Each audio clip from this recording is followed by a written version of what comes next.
M'appelle Élodie, et le jour où j'ai vu les policiers passer les menottes en métal froid au poignet de ma mère alors que je tendais calmement au procureur un enregistreur vocal rempli de ces mensonges chuchotés, j'y ai compris ce qu'était la justice. Je suis sortie me promener aujourd'hui, juste pour prendre un peu l'air frais. Bouger m'aide vraiment à digérer des histoires intenses comme celle d'Élodie avant que nous n'entrions dans le vif du sujet. Dès où nous écoutez-vous?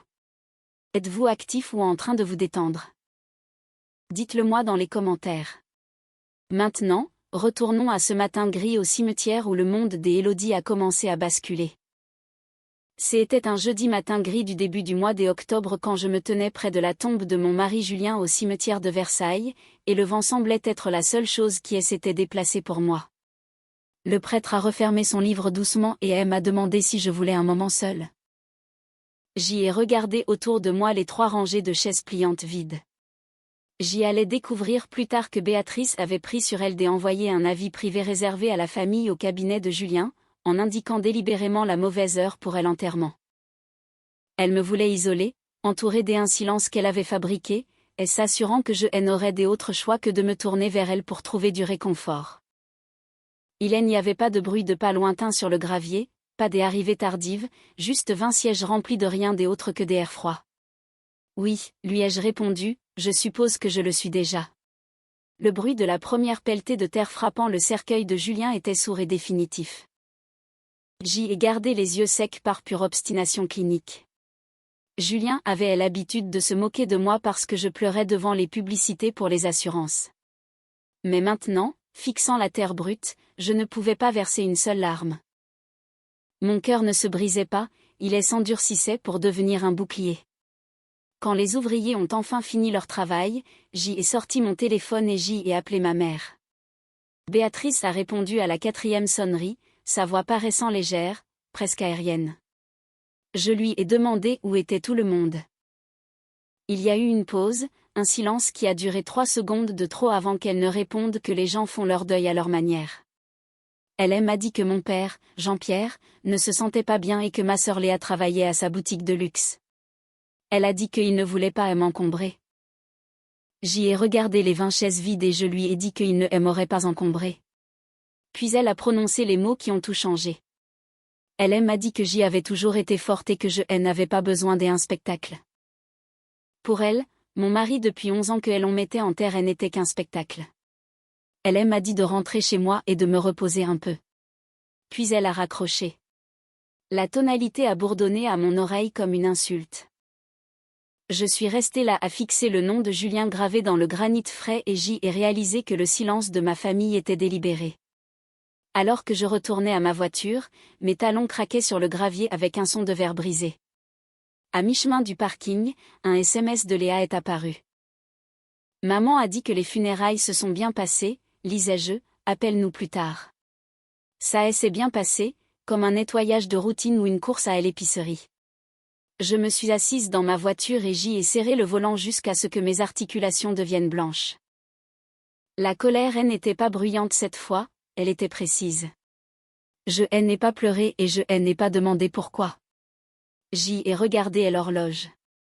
Il était exactement 23h51 quand je me suis assise au lourd bureau en acajou de Julien dans notre bureau à domicile. C'était le dernier endroit où je ressentais encore sa force et l'endroit parfait pour commencer mon démantèlement clinique de la famille qui m'avait abandonné. À 2h20 du matin, j'y avais fini de cliquer. Julien était le principal bienfaiteur du domaine des Belmont depuis des années, finançant les systèmes de sécurité et les comptes partagés que mes parents avaient pris l'habitude de traiter comme les leurs. En tant que seule exécutrice de sa succession, ses clés juridiques étaient désormais à moi seule. C'est moi qui avais mis en place les comptes des urgences de la famille. C'est moi qui gérais le coffre-fort de sécurité partagé pour le domaine. En quelques gestes froids et méthodiques, j'y ai révoqué chaque code des accès. J'y ai retiré Béatrice, Jean-Pierre et Léa des protocoles des urgences. Je n'agissais pas par dépit, j'y effectuais un audit nécessaire. Ils n'étaient pas choqués par ce qu'ils avaient fait en manquant à l'enterrement, ils allaient être choqués que j'y ai arrêté de jouer le jeu. Le lendemain matin, les murs de verre et les sols en marbre poli du cabinet des avocats de mon mari semblaient trop propres pour la crasse de mon chagrin. J'y ai franchi les portes du cabinet Lefebvre et Associés, l'air sentant la cire au citron et le silence coûteux. Je n'étais pas là pour trouver une épaule pour pleurer, j'y étais là pour un bilan comptable. Maître Thomas Girard s'est levé quand je suis entré, ses cheveux argentés soigneusement peignés, son expression aussi illisible qu'un contrat. Julien lui avait confié chaque secret, et aujourd'hui, il allait me remettre ses secrets. Nous avons passé en revue les formulaires de routine, les premières autorisations pour l'enterrement, les papiers des assurances, les formalités standards. Ma signature ressemblait à celle d'une étrangère sur la page, mais je n'ai pas laissé ma main trembler. Puis Girard a fait une pause et a fait glisser un dossier épais sur le bureau. Il m'a dit que Julien avait mis à jour son testament il y a 8 mois par précaution. Il m'a regardé droit dans les yeux et a dit que Julien m'avait tout laissé. J'y attendais les chiffres, m'attendant à un confort modeste.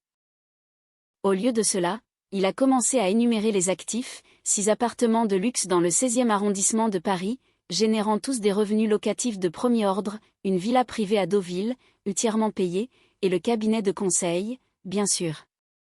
J'y ai senti l'air quitter la pièce. Je pensais que nous étions à l'aise, mais Girard m'a dit la vérité. J'y étais désormais la seule propriétaire d'un patrimoine évalué à 8 500 000 €. Le chiffre a frappé le bureau comme du verre qui tombe. Pourquoi Julien ne me l'avait-il pas dit? Girard a expliqué que Julien me voulait en sécurité, totalement en sécurité. Il avait utilisé une phrase qui m'a fait dresser les poils sur les bras. Si jamais il m'arrive quelque chose, je veux que Élodie soit protégée de tout le monde. De tout le monde, pas seulement des étrangers, mais des personnes même qui étaient censées être de mon sang. Alors que je fixais les documents, un souvenir a vacillé, un décompte clinique sombre de la dernière décennie. J'y avais été l'investisseuse silencieuse de la version Belmont de la famille pendant des années. C'est moi qui avais discrètement transféré 50 000 € pour renflouer les entreprises défaillantes de mon père Jean-Pierre pendant qu'il me faisait la leçon sur la responsabilité financière. C'est moi qui avais signé pour le bail de la boutique de Léa quand aucune banque ne voulait d'elle. Ma compassion avait été un luxe qu'ils avaient surexploité pendant une génération. Vous vous demandez peut-être pourquoi je suis retournée dans ce domaine des Yvelines après qu'ils m'ont laissé seule au cimetière. C'est une question qui hante les survivants de foyers toxiques. J'y suis retournée parce que j'y étais piégée par un ensemble de chaînes invisibles. Ma thérapeute appellerait cela plus tard l'impuissance apprise, une cage psychologique où vous revenez sans cesse à la source de votre douleur parce que vous avez été formé à croire qu'il n'y a pas d'autres foyers. J'y avais passé 31 ans à essayer de gagner un amour qui était strictement conditionnel. Et ce soir-là, en rentrant dans leur couloir parfumé au citron, je cherchais encore un sanctuaire qui n'existait pas. J'y ai signé l'autorisation finale de transfert d'une main froide et ferme. Je n'étais plus la fille cherchant l'approbation, j'y étais la seule bénéficiaire d'une forteresse. Girard m'a prévenu que des nouvelles comme celle-ci ne resteraient pas silencieuses longtemps, et il m'a conseillé de le consulter avant de prendre toute décision familiale. J'y ai rassemblé les papiers dans mon sac et je suis sortie dans le bruit de la ville. Je ne me sentais plus triste, je me sentais comme un bilan qui avait enfin été apuré. Je me suis réinstallée dans le domaine de mes parents ce soir-là. La maison sentait exactement la même chose, le nettoyant au citron et le rôti de bœuf lourd, une odeur qui signifiait autrefois la sécurité, mais qui ne sentait plus maintenant que l'embuscade. « Viens rester avec nous un moment Élodie », avait insisté ma mère au téléphone, « tu ne devrais pas être seule dans cette grande maison ». Cela ressemblait à la compassion d'une mère, mais je savais maintenant que ce n'était qu'une relocalisation stratégique. Je me tenais pieds nus dans le couloir sombre vers minuit, ma valise encore à la main quand j'y ai entendu leur voix venant de la cuisine. Ma mère Béatrice se tenait près de l'évier, sa silhouette nette et prédatrice sous la suspension. Mon père Jean-Pierre était assis à la table, les épaules voûtées. Une fois que le médecin l'aura déclaré inapte, nous prendrons le contrôle, a chuchoté ma mère. Mon sang s'est glacé, mais mon esprit est resté clinique. Elle ne saura pas ce qui lui est arrivé. Mon père s'est raclé la gorge, sa voix paraissant basse et mal à l'aise. Sommes-nous sûrs que c'est nécessaire, a-t-il demandé. Ma mère a répliqué que bien sûr que ça l'était. Elle a dit que j'y avais hérité de 6 appartements à Paris et que je ne pouvais pas gérer ce genre de responsabilité dans mon état fragile. Il savait que la signature d'un médecin ne pouvait pas contourner un juge éternellement. Mais c'était la clé juridique dont ils avaient besoin pour une hospitalisation psychiatrique des urgences de 72 heures. Pendant ces 3 jours, alors que je serais enfermé pour ma propre sécurité, il prévoyait de déposer une demande de mise sous tutelle temporaire. Le temps que je puisse même demander un avocat, les verrous de ma vie seraient déjà changés. Elle est instable, a continué ma mère, et l'instabilité émotionnelle est facile à documenter. Mon cœur cognait contre mes côtes alors que je réalisais qu'ils avaient déjà décidé que mon chagrin était un actif à saisir. Nous allons commencer doucement, a ajouté ma mère, sa voix d'un calme glaçant, juste quelques sédatifs dans son thé, assez pour qu'elle paraisse confuse lors de l'évaluation. Elle a mentionné que le docteur Gauthier comprenait déjà la situation et qu'il leur devait une faveur. J'y ai arrêté de respirer. Il ne prévoyait pas un rétablissement, il prévoyait un internement involontaire dans un établissement privé. Il voulait me dépouiller légalement de ma liberté et de l'héritage de mon mari en un seul mouvement coordonné. Je me suis forcé à reculer silencieusement. Chaque pas était un calcul délibéré.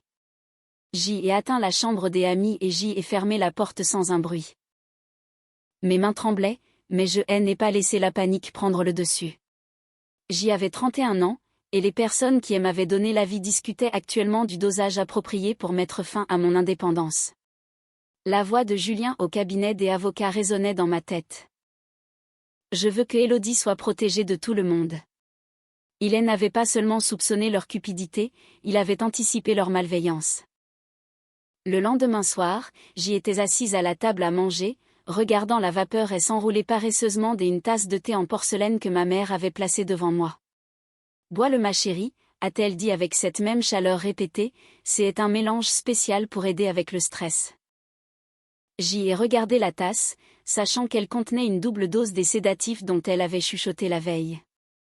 Mon père était assis en face de moi, les yeux fixés fermement sur son assiette, incapable de croiser mon regard. J'y ai porté la tasse à mes lèvres, sentant le poids de leur attente. Ma compassion pour eux avait été une ressource financière qu'ils avaient surexploitée pendant des années, et maintenant ils s'en prenaient au capital. Ce n'était pas un dîner de famille, c'était une plaidoirie finale. J'y ai pris une minuscule gorgée amère, juste assez pour être convaincante, puis j'y ai laissé mes épaules s'affaisser. J'y ai laissé le masque de la veuve instable se mettre en place. Le jeu avait officiellement commencé, et j'y allais m'assurer d'être celle qui le finirait. Je me suis réveillée alors que la lumière grise du matin frappait le papier peint floral de ma chambre des enfants, mais il n'y avait aucune chaleur dedans.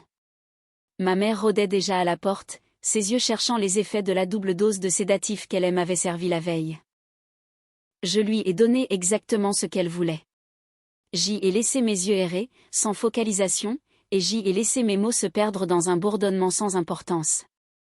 Tout semble flou, ai-je chuchoté, pressant une main sur ma tempe comme si je ne pouvais pas trouver les bords de la pièce. J'y ai regardé la satisfaction briller dans son regard, un reflet vif et prédateur qu'elle ne pouvait pas tout à fait cacher derrière son masque de préoccupation. Alors qu'il voyait une veuve brisée, j'y organisais l'exposition la plus importante de ma carrière. Je suis conservatrice de métier et je sais que les affichages les plus puissants sont ceux qui racontent une histoire sans dire un mot. Dans les moments calmes où il pensait que je faisais la sieste, j'y étais dans la salle de bain des invités avec un téléphone secondaire que j'y avais gardé caché dans ma trousse de maquillage. Ma mère m'avait gentiment suggéré de lui confier mon téléphone principal pour m'éviter d'être submergée par le chagrin, mais elle ne réalisait pas que j'y avais été la femme d'un avocat assez longtemps pour toujours avoir un plan de secours. J'y ai contacté Girard et j'y ai autorisé l'activation de l'interrupteur de sécurité. Julien l'avait conçu comme un audit médico-légal automatisé, un marteau numérique qui se déclencherait à la seconde où mon statut médical serait officiellement altéré ou si j'y étais hospitalisé sans la supervision directe de Girard. C'était une police des assurances contre les personnes même qui m'apportaient maintenant du thé et une fausse sympathie. À 1h17 du matin, je me suis glissée hors du lit, bougeant avec le silence des nombres. Le couloir sentait le nettoyant au citron et les vieux mensonges pesants. Je me suis dirigée vers la grille d'aération juste à l'extérieur de la suite parentale de mes parents. La grille métallique était froide contre mes paumes. J'y ai dévissé la grille avec précaution, grimaçant au faible frottement du métal, et J est fixé à l'enregistreur numérique. L est pressé fermement contre la paroi du conduit avec du ruban adhésif double face, puis J est replacé la grille, mes mains aussi stables que si je manipulais une relique fragile. Plus tard dans la journée, le carillon de la porte des entrées a résonné dans la maison comme un avertissement. Le docteur Gauthier était arrivé, le médecin de famille qui était prêt à troquer son éthique médicale pour une part de la fortune de 8 500 000 €. J'y étais à moitié affalée sur le canapé du salon, jouant le rôle de la fille sédatée et en deuil, tandis que l'enregistreur capturait chacun de leurs mots. La prochaine fois, double la dose, j'y avais déjà entendu ma mère chuchoter sur le premier enregistrement. Maintenant, je capturais le deuxième acte, la coordination avec le médecin pour falsifier mon évaluation. Il croyait que j'y étais une marchandise à liquider, un fardeau ingrat qui ne méritait pas les appartements ou la villa. Mais il se trompait. Ce n'était pas une dépression, c'était une comptabilité impitoyable à l'intérieur de ma poche. Mon téléphone a vibré une fois, un message de Girard m'informant que Elodie avançait. Ma mère a écarté les cheveux de mon visage avec un geste qui semblait clinique et froid. « Tout va bien se passer ma chérie », mentait-elle, sa voix sirupeuse et épaisse. « Nous allons arranger ça. » J'y ai laissé ma tête rouler sur le côté, les paupières tremblantes, et j'y ai chuchoté un faible merci. Je ne la remerciais pas pour le thé ou les soins, je la remerciais d'être si insouciante au point de penser que j'y étais encore la même fille qu'il pouvait broyer jusqu'au silence. Tout est resté silencieux pendant des jours. Mais dans ma tête, leurs mots continuaient de résonner, les chuchotements calculés sur le dosage, les discussions avides sur les appartements parisiens, la manière clinique dont ils discutaient de la fin de ma liberté. J'y étais assise dans mon bureau au musée, l'air sentant le vieux papier et la préservation, tandis que mon ordinateur portable brillait d'un type des aurores différents, celui fait, de chiffres et d'une rétribution tranquille. Girard avait envoyé les résultats cryptés de l'audit médico-légal, et alors que je parcourais les fichiers, la dernière pièce de la façade de ma famille s'est brisée. Il n'avait pas seulement attendu la mort de Julien pour s'emparer de ma vie, il se nourrissait de moi depuis des décennies. L'audit a révélé une extraction systématique des 1 500 000 € de mon fonds fiduciaire des enfances, de l'argent destiné à mon éducation et à ma sécurité que Béatrice et Jean-Pierre avaient siphonné via un réseau complexe de sociétés écrans et de fausses dépenses. J'y ai ressenti une ironie amère dans mon propre aveuglement. En tant que conservatrice, je passais ma vie à vérifier la provenance des artefacts vieux de plusieurs siècles. Pourtant, je n'avais jamais remis en question la provenance de mon propre héritage. Pendant 26 ans, mon père m'avait fourni des rapports annuels officiels sur du papier à en-tête falsifié montrant une croissance stable et modeste. Je n'ai pas manqué de regarder, je ne savais tout simplement pas que je regardais un chef-d'œuvre de forge familiale. Toute mon éducation avait été une pièce de théâtre financière, un investissement à long terme qu'ils avaient liquidé un mensonge après l'autre. Je n'étais pas leur fille, j'y étais un compte bancaire qu'ils surexploitaient depuis que j'y avais 5 ans. Je me suis frotté les yeux en essayant d'invoquer du regret, mais il n'y avait que de la clarté. Ce n'était pas une dépression, c'était un bilan comptable. J'y ai réalisé alors la profondeur de l'illusion dans laquelle il vivait, ce que j'y appelle maintenant l'illusion de puissance du portefeuille vide. Mes parents étaient obsédés par les appartements de luxe et la villa de Deauville parce qu'ils n'avaient aucune valeur interne sur laquelle s'appuyer. Ils croyaient que jeter de l'argent sur leurs problèmes les rendait importants. Mais l'audit a prouvé qu'ils étaient en fait en faillite dans tous les sens du terme. Leur statut était un costume qu'ils avaient loué avec mon avenir volé. Ils me voyaient comme une marchandise à gérer parce que dans leur monde, les gens n'existent que pour être utilisés ou jetés en fonction de leur valeur marchande actuelle. J'y ai pensé à toutes les fois où je m'étais senti comme un fardeau, les fois où je m'étais excusé de leur coûter de l'argent alors qu'ils vivaient secrètement sur mon capital. Ma compassion avait été un luxe qu'ils avaient exploité jusqu'à ce qu'il ne reste plus que des faits froids et durs. La fille forte qu'ils ne voulaient pas encombrer aux funérailles était la même fille dont ils avaient vidé le fonds fiduciaire. Je ne les ai pas appelés pour hurler.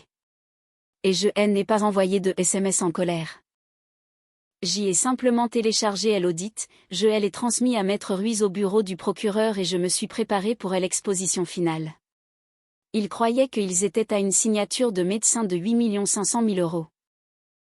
Ils ne réalisaient pas que la piste médico-légale qu'ils avaient laissée derrière eux était sur le point de devenir la preuve qui les enterrerait. Je suis retournée dans ma chambre des enfants ce soir-là, jouant le rôle de la veuve confuse et fragile une dernière fois alors que mes doigts traçaient les bords de l'enregistreur numérique caché dans ma poche. L'audit était le coup de grâce, et demain j'y allais les laisser appuyer eux-mêmes sur la gâchette. L'air dans le salon semblait épais, comme les moments précédents et l'éclatement d'une tempête massive. J'y étais allongé contre les coussins en velours du canapé, le corps lourd et le regard fixé sur un point dans l'air qui n'existait pas. Ma mère, Béatrice, était assise sur le bord du fauteuil, les mains jointes alors qu'elle regardait le docteur Gauthier sortir un presse-papier de son sac en cuir. Il s'est agenouillé à côté de moi, la lampe stylo dans sa main coupant la pénombre de la pièce. Il m'a demandé en quelle année nous étions, et j'y ai fait une pause, laissant mes paupières trembler. 2026, ai-je chuchoté. Même si je connaissais parfaitement la date, je lui ai dit que nous étions en mars. Nous étions en fait en octobre. Mon père, Jean-Pierre, arpentait le périmètre du tapis, ses pas étant un choc nerveux et rythmique. Il a dit au médecin que je me dégradais rapidement. Le docteur Gauthier a hoché la tête, son expression soigneusement arrangée en un masque de préoccupation professionnelle, et a commencé à remplir les papiers, le certificat des incapacités temporaires et la recommandation pour une mise sous tutelle financière supervisée. Béatrice s'est penchée en avant, les yeux brillants d'une joie prédatrice qu'elle ne pouvait réprimer. Elle mesurait déjà mentalement les fenêtres de mes appartements parisiens, calculant la valeur de 8 500 000 €. Elle a demandé si c'était suffisant. Le docteur Gauthier a répondu calmement que cela le serait compte tenu de mon deuil récent et de ma confusion observable. J'y ai laissé ma tête rouler sur le côté et j'y ai chuchoté à ma mère de m'aider. Elle a caressé mes cheveux, son toucher ressemblant à de la glace. Elle m'a dit qu'elle s'occupait de tout. Puis le son du stylo du docteur Gauthier grattant le bas du formulaire a rempli la pièce comme un coup de feu. C'est à ce moment-là que je me suis redressée. Le brouillard a disparu de mes yeux et la faiblesse a disparu de ma posture. La pièce est devenue étrangement silencieuse alors que je regardais directement le docteur Gauthier et lui disais que sa licence médicale était sur le point de devenir un artefact historique.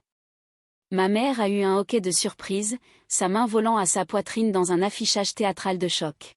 « Tu nous as piégés » a-t-elle crié. Je ne lui ai pas répondu. Au lieu de cela, j'y ai fouillé dans ma poche et j'y ai sorti l'enregistreur numérique. J'y ai appuyé sur lecture. La pièce a été soudainement remplie de sa propre voix, claire et froide, discutant de la double dose de sédatifs dans mon thé et de la manière dont elle prendrait le contrôle une fois que le médecin m'aurait déclaré inapte. Mon père s'est figé au milieu des pas, son visage perdant toute couleur. Puis la porte des entrées s'est ouverte violemment, les mains là où on peut les voir. Le commandement a résonné dans la maison. Des officiers en uniforme sont entrés les premiers, suivis de Girard et de Maître Ruiz du bureau du procureur.